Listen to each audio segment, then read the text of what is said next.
Hello everyone, it's me JB from UniqueTutorials. Today in this video I'll show you how to track or see Apple Watch remaining battery percentage in iPhone smartphones. So without further more delay, let's begin. So firstly just open the control center and now just turn on the Bluetooth and now just tap and hold on it and kindly connect your Apple Watch. So in my case it's already been connected as you can see here, and now just tap and hold on the blank area of your home screen.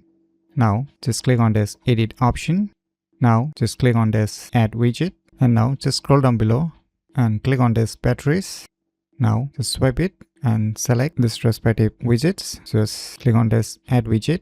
Now click on this done. Now you can see here my Apple Watch remaining battery percentage as you can see here. So by using these cool tricks, you can easily track or see Apple Watch remaining battery percentage in iPhone smartphones very easily. So if you never known about these cool tricks, then you should definitely give it a try. So if you find this video tutorial useful, please click on the thumbs like button, and if you're new to our channel, click on the subscribe button, and lastly, thanks for watching.